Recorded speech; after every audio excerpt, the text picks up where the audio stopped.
تو ہم اپنی خوشی کو ظاہر کرتے ہوئے کوئی ایسا کام نہ کریں جس سے ہمارے ملک کے وطن عزیز کے دوسرے بھائیوں کو تکلیف کا سبب بنے یا تکلیف دہ ہو۔ ان کے لیے ہم سب سے پہلے سوشل میڈیا سے بچے جائے اور ایسے عملوں سے بچے جائے جس سے دوسرے ہمارے بھائیوں کو تکلیف ہو۔ یہ سمجھ لیجئے کہ جیسے نوپر شرما کے تعلق سے ہیں، اللہ کے نبی صلی اللہ علیہ وسلم کی بے حرمتی انہوں نے کی اور اس کی مذمت کے لیے اور اس کی گرفتاری کے لیے اور مسلمانوں کو یہ پیغام دینے کے لیے بھی جہاں کہیں بھی کوئی احتجاج کریں، احتجاجی پروگرام کریں، پرامن ہوں۔ ہم پرامن قوم ہیں اور امن چاہتے ہیں۔ امن اور سلامتی کے لیے ہماری یہ جمعیت علماء ہند کی قربانیاں ہیں۔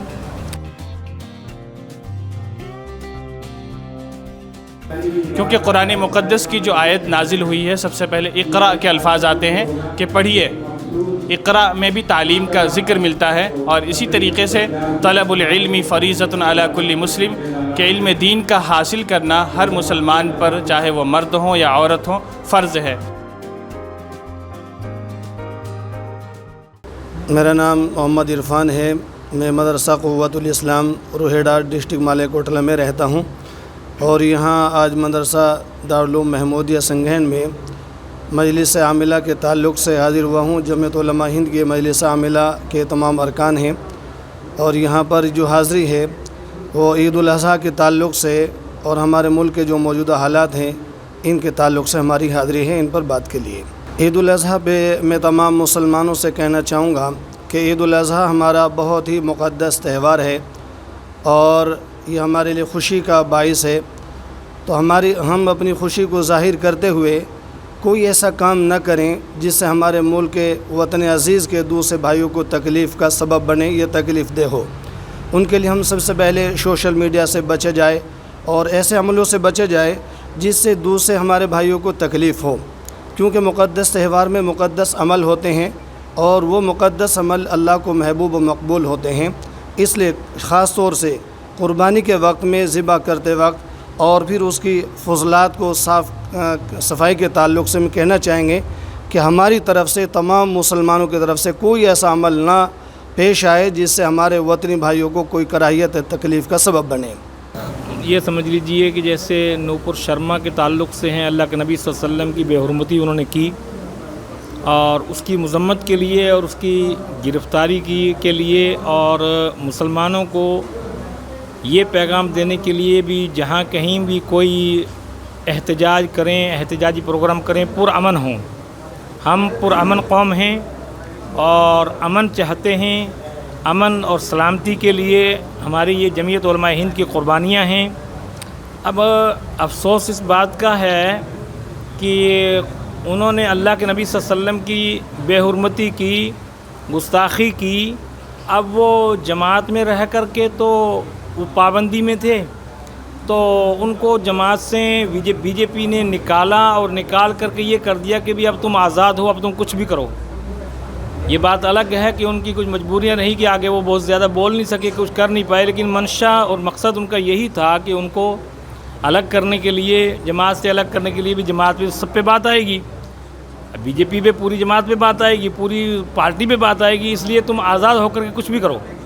منشا یہ تھا۔ تو ہم پرزور طریقے سے اس کی مذمت کرتے ہیں۔ تقریباً پورے پنجاب کے جو جمعیت علماء سے وابستہ افراد ہیں، رکن ہیں، صدور ہیں، ذمہ داران ہیں، وہ تشریف لائے ہیں۔ بہت بڑی تعداد میں علماء یہاں پہنچے ہیں، اور آج کا جو پروگرام ہے یہ کچھ مقصد کے تحت ہے۔ کچھ ایسے مطالبے ہیں جو حکومت سے کرنے ہیں اور کچھ ایسی باتیں ہیں جو مسلمانوں تک پہنچانی ہیں۔ ان میں ایک مطالبہ یہ ہے حکومت سے، تو یہ ہے کہ حکومت نے اب تک جو ہے گستاخ رسول نوپر شرما کو گرفتار نہیں کیا، اس کی وجہ سے پورے ملک کے مسلمان اور ہندو ایک تذبذب کے شکار ہیں، ایک فضا خراب ہے، ایک فرقہ پرستی جو ہے وہ بڑھ رہی ہے، اور جو ظالم طاقتیں ہیں وہ اپنے کام پر پورے طور پر کامیاب ہو رہی ہیں۔ حکومت اگر اس کو گرفتار کر لیتی تو ادھے پور جیسے واقعات رونما نہ ہوتے، اور اس طرح کے بہت سارے واقعات ہیں۔ تو میں حکومت سے، جمعیت علماء کے پلیٹ فارم سے یہی جو ہے درخواست کروں گا کہ حکومت جلد از جلد اس گستاخ رسول کو گرفتار کرے، اس سے پہلے کہ ملک کے اندر فضا اور خراب ہو۔ جمعیت علماء کا 100 سال سے یہ پیغام ہے کہ امن اور ایکتا رہے، اتحاد رہے، محبت کا پیغام پورے ملک میں جمعیت کی طرف سے جاتا رہتا ہے۔ جگہ جگہ پر جمعیت علماء جو ہے، کل بھی ہمارے جمعیت علماء کے صدر مولانا محمود مدنی صاحب دامت برکاتہم نے ایک جگہ تمام مذہب کے لوگوں کو جمع کیا اور یہی پیغام دیا کہ جمعیت علماء امن اور اتحاد چاہتی ہے، محبت چاہتی ہے، ملک کے اندر امن اور سلامتی چاہتی ہے۔ تو ہم حکومت سے یہی مطالبہ کریں گے کہ وہ جلد از جلد اس کو گرفتار کرے۔ کہ ہماری نوجوان نسل جو ہمارا فیوچر ہے، جو ہمارے قوم کی اساس ہیں، انہیں نشہ آور چیزوں سے بچایا جائے، انہیں نشہ آور چیزوں کی قباحت سے، شناعت سے، اس کے نقصانات سے آگاہ کیا جائے، کیونکہ نشہ ایک ایسی چیز ہے جو انسان کی صحت پر اثر انداز ہوتی ہے اور نوجوانوں کی صلاحیتیں اس نشہ آور چیزوں میں مشغول ہو جانے کی وجہ سے ضائع ہو جاتی ہیں۔ اس لیے نوجوانوں کو نشہ آور چیزوں سے زیادہ باز رہنے کی، دور رہنے کی کوشش کی جائے۔ اس طرح ان کی کوششیں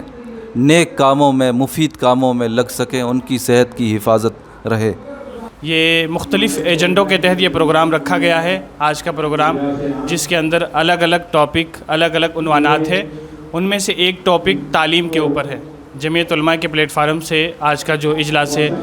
عاملہ کا، مجلس عاملہ کا اجلاس جو منعقد کیا گیا ہے، ان میں سے ایک ٹاپک تعلیم کے اوپر ہے کہ تعلیم کی اہمیت کتنی ضروری ہے، کتنی اہم ترین ہے تعلیم کی اہمیت، کیونکہ مذہب اسلام نے تعلیم کے فروغ دینے کو اور اسی طریقے سے تعلیم اور علم دین کے حاصل کرنے پر بڑا زور دیا ہے،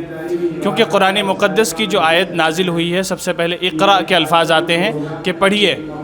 اقرأ میں بھی تعلیم کا ذکر ملتا ہے، اور اسی طریقے سے طلب العلم فریضۃ علی کل مسلم، کہ علم دین کا حاصل کرنا ہر مسلمان پر، چاہے وہ مرد ہوں یا عورت ہوں، فرض ہے۔ اسی طریقے سے آج کل کی جو جدید تعلیمات ہیں، عصری تعلیمات ہیں، اس چیز کی اہمیت سے بھی انکار نہیں کیا جا سکتا، کیونکہ دنیا میں جینے کے لیے اور اسی طریقے سے دنیا کے تمام معاملات کے لیے دنیا کی تعلیم بھی ضروری ہے، عصری تعلیم بھی ضروری ہے، اور اخروی تعلیم بھی ضروری ہے، دین اسلام اور مذہب اسلام کی تعلیم بھی ضروری ہے۔ آج کے اس پروگرام میں اسی چیز پر ڈسکس کیا جائے گا کہ اپنے قوم کے بچوں کے اندر تعلیم کو کس طریقے سے فروغ دیا جائے، لوگوں کو علم دین کی اہمیت کس طریقے سے بتائی جائے اور تعلیم سے کیسے جوڑا جائے۔